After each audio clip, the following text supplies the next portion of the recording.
Hello, welcome back to the MODUS Super Series as 2024 draws to a close. An exciting 2025 is going to begin at the Live Lounge in Ports in January. Our third chapter here at the Live Lounge in Ports of our third full year worth of darts here on the South Coast. Scott Mitchell's been with us pretty much from the first start, as too has Chris Murphy, not just a commentator these days, CEO around these parts. Before we move forward to 2025, just want to have some reflections on 2024 and the year that it's been at the Live Lounge in Portsmouth. A lot of progress, obviously ending with the fantastic announcement of the 24-hour, 7-day-a-week TV channel on Pluto TV. I think that's a testament to the demand for this product, for the great work that everybody here has done, and the fact that this continues to grow from that small acorn that it once was to the oak tree forest that it's becoming.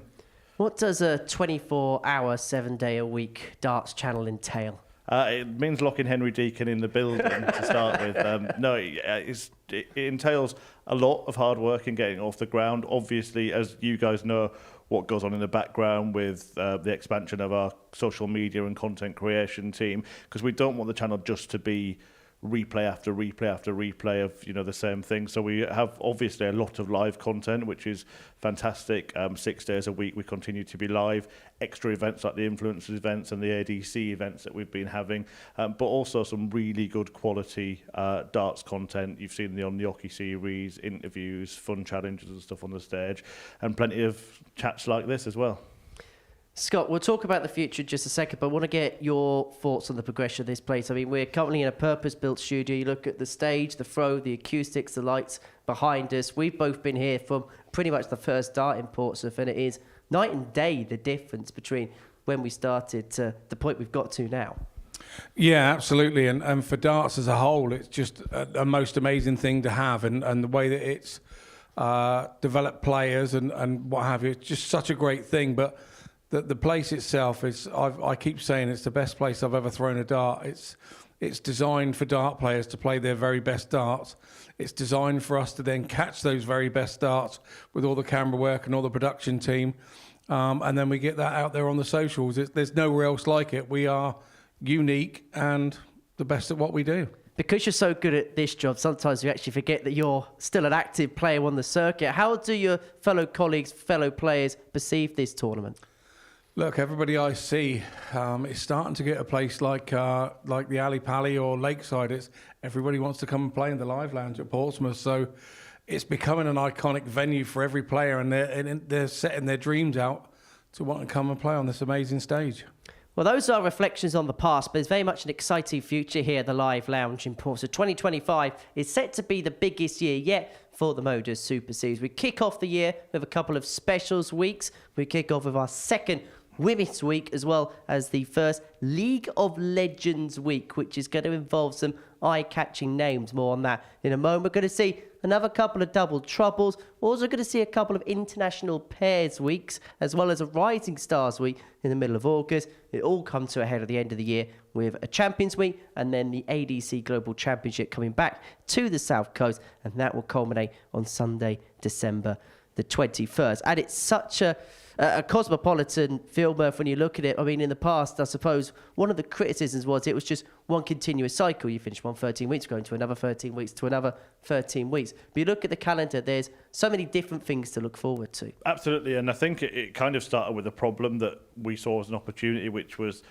the cycle. We basically had a 52-week cycle, but only 50 weeks to deliver it because of the 2 weeks we have off at the Christmas break.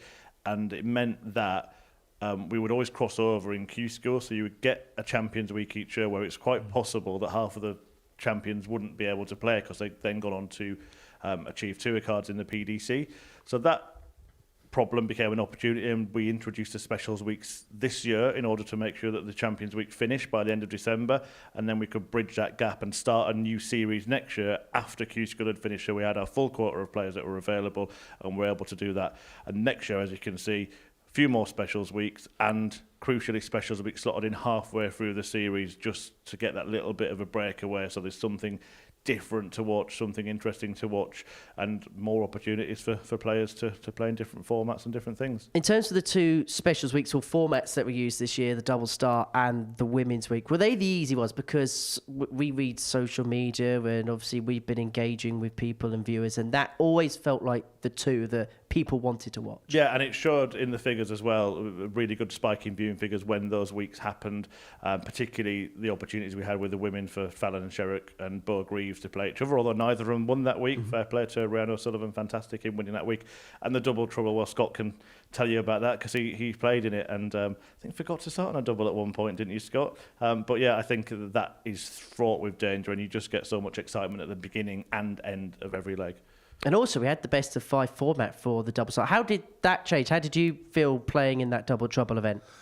I thought it was a really good event, and the guys that we had playing in it were all very similar-minded about it all, and I thought it went really well. And we enjoyed it, and we were going all week between the whole team of us saying who's going to be the first one to forget to go for a double, and it was me. So it was a really good week, and I think.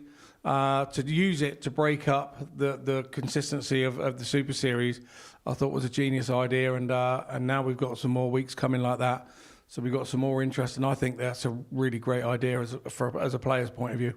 And I suppose as well for a player, look, first things first, players would aspire to play in a series, but if you do well in the series, Scott, I suppose you've got that added lucrativeness of possibly playing in a specials week because you've impressed so much in the main format. Yeah, absolutely. And I think the specials week are pretty special, and if you do get invited to be in one, it's quite an honour actually. I was over the moon to be in the double trouble week, and as a player to come and ask to be doing a specials week for the Super Series, it is quite a coup for you, really. Right, League of Legends, Murph. I think it says everything on the tin, doesn't it? Certainly does, yeah. We're going to have some really good names playing in that tournament, and we obviously announced that we've got Phil Taylor here on the finals night. He's going to be part of our coverage, and also people who have bought a ticket for before the show will get an audience with Phil Taylor, the chance to ask the greatest player of all time their questions, get up close and personal. But we're going to have some players in the tournament that have really achieved a lot in the game. I can tell you that Vincent van der Voort is going to be one of those players, so he's not going to be going for a PDC card next year, but has agreed to come here. There's other players that we might be able to sort of get later in the year, but I know Adrian Lewis, for example, has expressed a desire to play at the Super Series. He's not quite ready. I would have loved to have him in the Legends Week. But yeah, it's going to be a fantastic week, a chance for people to really have that sort of week of nostalgia and see their favourite players. I'm skirting around the fact that Scott Mitchell declined our invite, but there are reasons for that. I think you said League of Legends. Legends. But I suppose as well, with a week like that, will the coverage be a bit more kind of laid back in terms of going back through old stories, in terms of going back through old times? Because some of the players we got in that lineup, I mean, some of their stories probably couldn't be broadcast, but there's going to be some real nostalgia that week. And probably for the viewer at home, there's going to be a lot of players that maybe the older viewer would have seen in the past, but maybe some of the younger viewers probably never saw before. Exactly that, and it's an opportunity, again, with the 24 hours that we've got on the channel, to tell those stories, to relay those stories to a different audience that perhaps only started watching darts. I mean, a lot of people only started watching darts this year because of what happened last year with Luke Little, whose story, this was a big part of his story, what he did. So I think an opportunity to sort of go through the history of the game, give the credit to those people who had those achievements, give them the chance to show if they've still got it. And also for the players themselves, I'm sure Scott will agree, every time you get even a group where it's like, say, Richie Burnett and Steve Beaton, they're both playing that week, right? Those two in the practice room, that could happen on a normal week, and players like that love it. They say it does feel like the old days. So to have 12 players from a different era should be something special for them to be involved in as well. And to a certain extent, it felt like a fun tournament, but almost, I suppose, the darts, yes, we're going to see a good standard, but the darts will become a side talking point when you think about the players that are going to be involved, some of the stories that are going to be involved, and you think about, obviously, the social media side of it, the analytical side of it. It's going to be a great thing for this. Yeah, it is. I mean, you'll see it on the stage. The camaraderie spreads to the stage, but out in those back rooms, in the players' room on these events, is just the most amazing place to be. You've been around these players maybe as a player all your darting life, But to actually having sat with them and chatted with them, you tend to be sitting with your own crew and your own thing. So all of a sudden, the 6 of you are put in that back room, and the stories that come out, the memories that you remember, and you really get to know those players. And that you've been in a room with them for 10 years, and you probably find out in a week being here in the same room more about them than you ever knew in the 10 years of when you played alongside them. So for us as players, it's a magic thing to be doing, you know, and the recallings of the stories, and obviously we recall them differently sometimes, and so we give each other's side of the story. It's very funny and really good, and then that comes up onto the stage, and you kind of see that the old rivalry is still there. You still want to beat each other, so it has the happiness of the back room, but as soon as you put your foot to that hockey, you're wanting to sort of tear chunks out of one another again.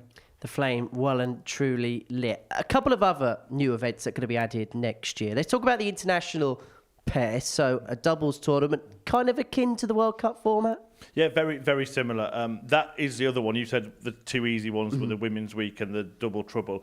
You'll have seen on social media the clamour for suggestions. The biggest suggestion has been pairs. So we thought about how do we do that, and we think the best way is to go down the international route.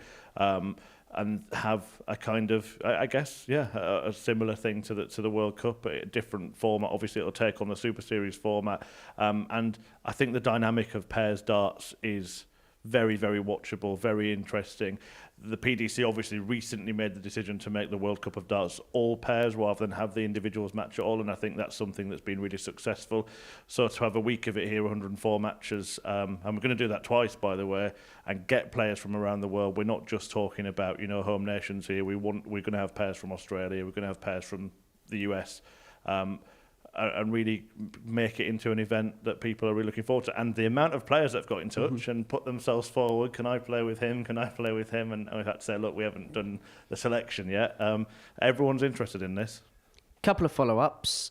Firstly, I suppose it being international, we've spoken in the past about trying to get players from regions like Australia, get players from regions like New Zealand, which isn't always practical, isn't always easy. We tried in the past with ADC Oceanic qualifiers, and they've had a couple of goes here. Is that an easy way as well to bridge the gap, to open up the door to more international players who give them 2 bites of the cherry, effectively? Absolutely. So what we're going to do, for example, with players from the Australian region is to let them play in the International Pairs Week and then play in the following week when it's the straight MODUS Super Series again. So they're not making 2 trips here because of the cost involved in that. And look, they all want to play as well. Sometimes, as you say, it's just not possible. We had Raymond Smith back here recently. He's not come back yet to defend a title that he won quite a long time ago. So, you know, we do want to see more international talent here. And, of course, with the Pluto TV being a worldwide platform, you know, we want the people in their countries to be represented here at the Super Series. And then in terms of, I suppose, the qualification criteria, if you understand where I'm coming from, I know it will be based upon invitation. How will that be aligned? Like anything else, so we'll look at a number of things. Obviously, the majority of the Super Series is invitational as well, but we look at the data, performance data, but also viewership data as well, who gets people... who gets eyes on the product, basically, who gets attendances down there, who gets people watching on now the YouTube channel and obviously the Pluto TV channel going forward.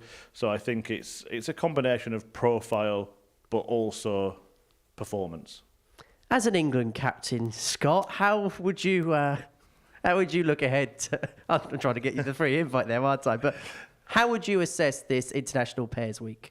I think it's a smashing idea. It really is. It's one of those that people want to see, and there's nothing better than getting guys going up there toe to toe for their country. You'll find that some players play great as an individual for themselves, maybe not so well for their country, and vice versa. So you see players that maybe don't quite do it for themselves, but put an international shirt on, and they you know, they fight and fight and fight. So I find that a really interesting concept. And when we were looking at this a couple of weeks ago when it all first came out, the international one was the one that sort of whetted my appetite. It really did. And there's possible thought for some really interesting pairings, obviously depending on what happens at Q School. Yeah, very much so. Very, very good to mention that. But I think there are some amazing pairs that could be put together and make a spectacle that maybe would never have got to play each other because of the formats they were playing before. And now this could be opening a door to allow them to play players that you haven't played before. So I think it's a really good concept. I think it's a great idea, and to have two of them. Okay, you could invite some in the first one, and maybe the ones that miss out, maybe in the second one. So I think it's just a genius idea and another great platform for darts to grow. And then midway through the year, we're going to have the Rising Stars Week. So that's 16 to 21. Just shine a little bit more of a light on that one for us. Yeah, again, one of the things that's happened recently in darts is the emergence of young talents. You mentioned the Women's Week earlier on. We're going to have the 16-year-old girls champion, Paige Pauling, in that. Obviously, we had Luke Littler here when he was 16 doing what he did. And we've had other players that have come. Ryan Branley, another one who played really well when he came here, that have got that ability. But you are throwing them in to the Lions' Den a little bit. And obviously, some of them really thrive. Luke, Bo Greaves won a week here, of course, last year as well. But I think to give them the opportunity to play in their own age range. We wanted to go 16 to 21. We felt that was about the right fit in terms of age for a youth tournament, for Rising Stars tournament. And somebody will walk away from that week saying, I'm the best youth player. That doesn't have a PDC Tour card, and I think that'll be a special title in itself. Not to scare the living daylights out of everyone, but Bo Greaves is eligible still. Yeah, just about. Yeah, look, mention Bo Greaves near any dart player, and they're all scared to death.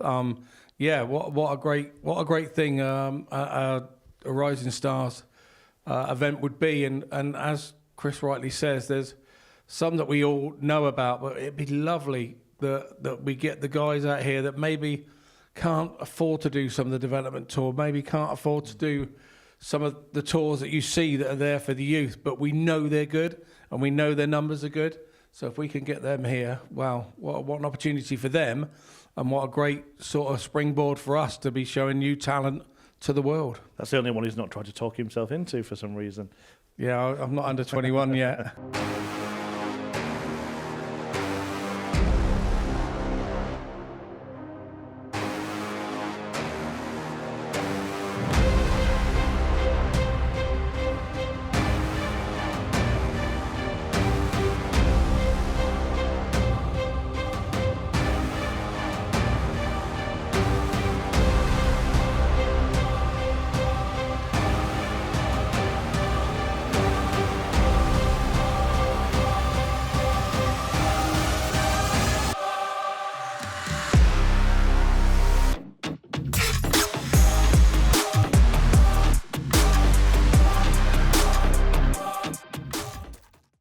And then finally, we're going to be returning with the ADC Global Championship at the end of 2025, as we recorded it midway through the 2024 tournament. It's felt like a competition which is gathering a fair bit of pace. The ADC has gathered a lot of momentum over the last couple of years. Yeah, and as always here at the Super Series and the ADC, both progressive, forward-thinking organisations where we'll sit down together, we'll review how the 2024 tournament went, decide if any tweaks need to be made, any changes to give it more of its own identity, that kind of thing.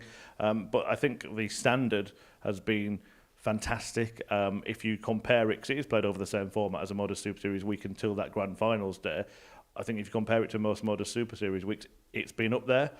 So again, I think this will it'll gather momentum, it'll probably evolve over the years. We hope to be the home of it and a partner of it for a long time. But I think it will become a real flagship event in amateur darts, and we want to be a part of that.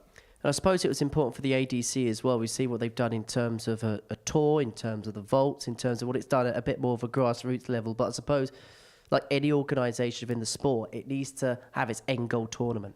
Yeah, absolutely. And this is the showpiece of it, really, to be able to come here to Portsmouth, to the Live Lounge, and for the ADC to partner up here with what is the Super Series is an amazing thing for them, because any organisation that is organising anything needs an end product. It needs something for your players to go, oh yeah, I really want to do that. I really want to be at the end of this. And with what we're seeing this week and last week is something pretty special is going to happen on Sunday. But yeah, every organisation needs an end product. And for the ADC, I think the amalgamation between the two is just perfect. I think it's also just worth saying, Henry, that we've spoken about invites for other events.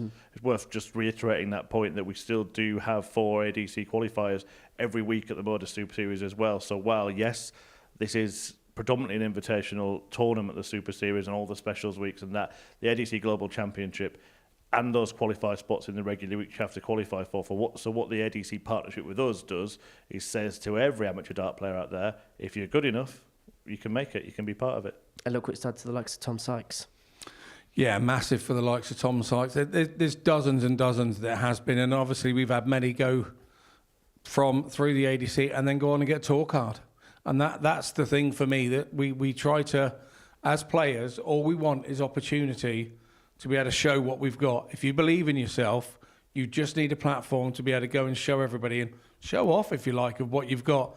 And this is what this offers. And the fact that them players have gone on from here to get tour cards, to win world championships, whatever it goes on to be, this place has a massive part in that. So for me, it's just a great thing. I love this place. I get both ends of the stick here. I get to play and I get to commentate, and there's just something special about it. Right, one final question to you both. 2025, one thing in your Super Series buggers, what would you like to see? Oh, good question. Not sure. You'd have to come back to me on that. I think we're still missing the 9 darter on a Saturday night, aren't we? We need to get that 9 darter on a finals night. I know what it is. It's a pairs 9 darter is what we want to see in that international pairs competitions. A pairs 9 darter. When have we ever seen one of those? You never know, Scott. You might even be commentating on it. Exactly. Gents, thank you very much indeed. Well, as 2024 comes to a close, 2025 is about to begin, and it's going to be the biggest year yet here at the MODUS Super Series.